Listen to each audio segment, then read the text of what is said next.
మొత్తానికి మూడో వ్యక్తి బిగ్ బాస్ సీజన్ 9లో ఈ 14వ వారంలో ఓటు అప్పీల్ అవకాశం పొందింది మన సంజన గారు అనమాట.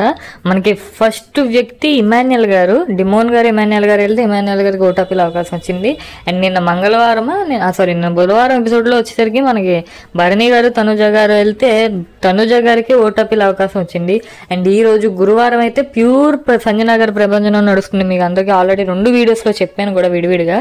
సో సంజన గారు వరుస పెట్టి 2 టాస్క్లు విన్ అవడం వల్ల ఏంటంటే సంజన గారు లీడర్ బోర్డులో హైయెస్ట్ పాయింట్స్ అయితే వచ్చినాయి అనమాట. ఎందుకంటే ఒక టాస్క్ విన్ అయితే లీడర్ బోర్డులో టాప్లోకి వెళ్తారు. అలాంటి ఒకే రోజు 2 టాస్క్లు విన్ అయ్యారంటే టాప్లో ఇంకా లీడర్ బోర్డు ఎలా ఉంటుందో మీకు అర్థమై ఉంటుంది కదా.